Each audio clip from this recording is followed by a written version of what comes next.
Welcome back to Switzerland and final league game of the season. Now we've still got this Far East tour that we've got to go and do, but can I just say, where was that performance from Manchester United? Where's that been all season? Aston Villa are a dangerous team.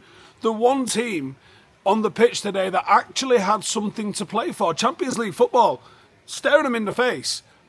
All they got to do is turn up, and I think actually they only needed a point to beat Manchester, or to beat Manchester United to actually secure it. And United go out, and from the first minute, now the first 10 minutes I'm thinking, I've seen this before, where we start really brightly for 10 minutes, don't score and end up losing 2 or 3-0. I've seen this a million times this season, right? And I'm thinking that's exactly what's going to happen again today. But it wasn't. United just continually applied the pressure, played well, had some real good link-up play, and created chance after chance after chance. And you go, where's this been? There is no reason.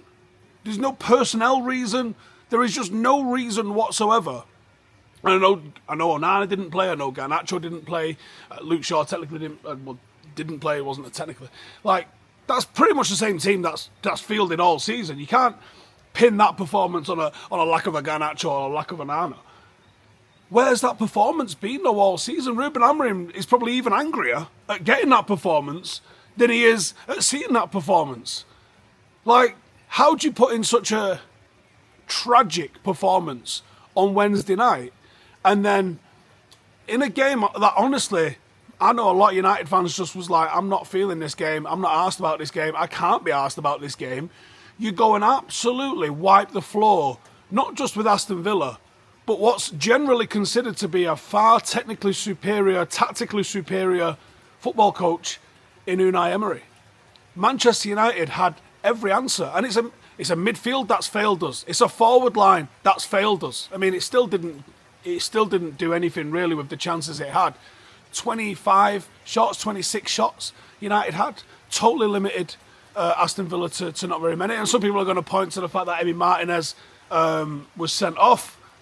I got a few things to say about that, as you would expect. Yes, Emi Martinez was sent off. Was it the incorrect decision? No. You can't come flying out your box like that and wallop him. Now, you got to question Emi Martinez's decision-making, mate, because that's Rasmus Højlund that's just come out 1v1 with you. You should have stayed in your net. You should have just stood there and gone like that, just shoot. You'd have still been on the pitch, probably might have gone on and done something in the game. But that sending off had no impact on the game. You couldn't tell a difference between the way they played in the first half and the way they played in the second half when they had 10 men. You couldn't. There was no difference whatsoever. It was exactly the same team. It was the exact same performance. They had nothing against United. Absolutely nothing. I know you're going, wow, Steve, how's the weather in the old Switzerland there? Now, what you can't quite see there is the views and the mountains are outrageous. And I can't really quite see it either because the cloud and the rain. I've had one good day of weather. It's like being back in Manchester. Don't worry about this, I'm used to it.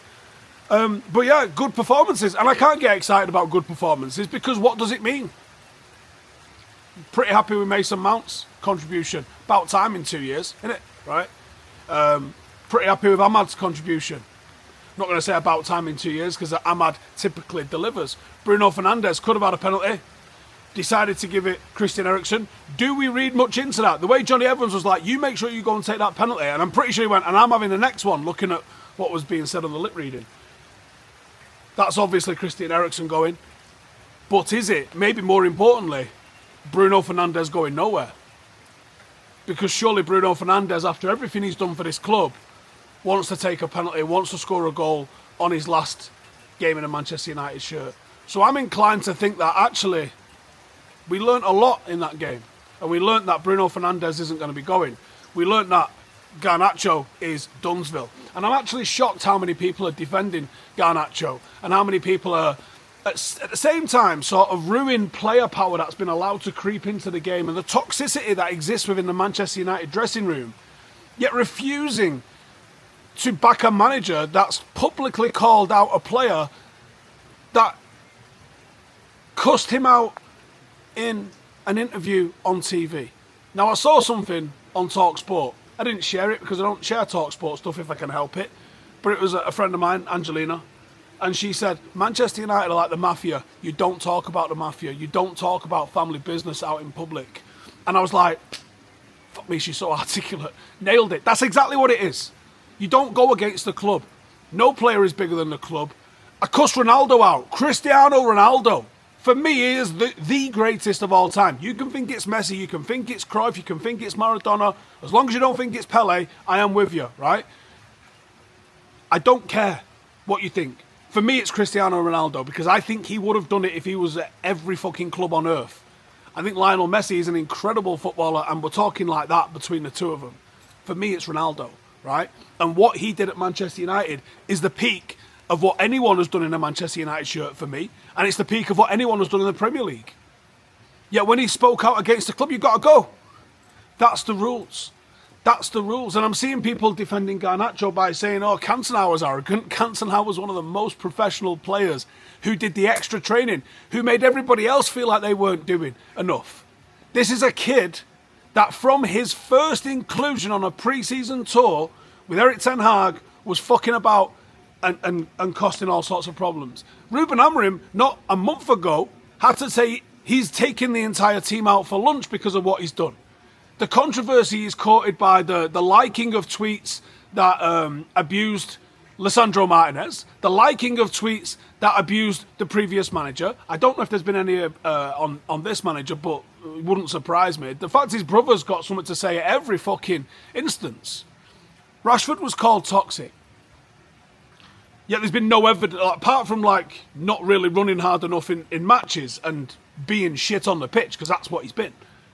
Where's the evidence of this toxicity? You know, for the stuff that Paul Pogba was accused of, for the stuff that Rashford was accused of, for the stuff that Jesse Lingard was accused of, for all of the things that have been labelled at players, none of them have done what Garnacho has gone and done publicly. Nor have they got the catalogue of times when they've had to been publicly called out by different managers. Yet Garnacho has. On and off the pitch, I think his decision-making is horrendous. And I'm pretty sure he's no longer a Manchester United player. But I do have the question is Onana? Wasn't even on the bench today. Is Onana a Manchester United player come the start of next season? Is Luke Shaw a Manchester United player come the start of next season? You know, people are seeing their ass about the fact that Amorim pulled up Garnacho and said, you won't be part of this football club going forward. That's tame compared to Sir Alex Ferguson. Going round to Lee Sharp's house, on his night off, by the way, night off, not when he's at work, on his night off, dragging all of the people out of his house, telling them all to fuck off home, and telling him if he don't sort his act together, he's going to get sold. He wants him to break up with his girlfriend, move back into digs, and sell his fucking dog. And then sits Ryan Giggs down and says, you're going to go down the same path he's going to do unless you sort your shit out. Sir Alex Ferguson would have been called like a terrorist or something. The stuff that he used to go and do. The fact that he had spies in all the nightclubs in Manchester and would tell players, I know you was here, I know you was here, I know you was here. What did Ruben Amorim do? In a team meeting. So I called it public on Twitter. Technically, it's not even public. A team meeting is still private, right? But in a team meeting, in a team setting, he's called him out in public in an interview, and he's called him out in public. Now, why do you call him out in public? You set the tone. You say, listen, I don't like what you've done. I don't like your attitude. You're on your fucking bike, son. And it sets the message for all of those other players that are in that dressing room. And it's a positive thing. Now, some people are going, why are we allowing this manager to do that? Well, why was Fergie allowed to do that before we won a title? When he was doing that sort of stuff. The manager has to be the one in charge, right? Simple. Now, has Ruben Amorim done enough to be treated like Sir Alex Ferguson? Absolutely not. But no one will ever get to that point unless you give them the authority to be the man in charge. I got a lot of question marks about Ruben Amorim from the back of this season. But what good is it if I'm sitting here going, oh, I don't know about him, you know. Oh, maybe maybe we don't sign anyone for him. No, give the man all the tools, all the signings, all the tools. And let's find out if he's good enough. Because I tell you what, if you don't, you'll never know. If you don't give him the tools, you will never know. Simple as that. You didn't give Jose Mourinho the tools. You didn't give him the hierarchy. He didn't actually want the hierarchy above him. Maybe Ole Gunnar Solskjaer didn't either, but you didn't give him the tools neither. Ineos, hopefully, and we'll find out this summer, because if they don't, Going to be rough. Anyway, that's the final league game. Let's draw a line under this season and never speak of it again. I'm thinking about doing a video on Will Still now. He's just been appointed as the Southampton manager because I like a lot of what he's about and I think he's worth delving into. Let me know in the comments if you would like that. I'll do 5 things and all that sort of stuff in the morning. Hopefully not in the pissing wet rain. I'm going to go get inside and have something to eat. See you in a bit.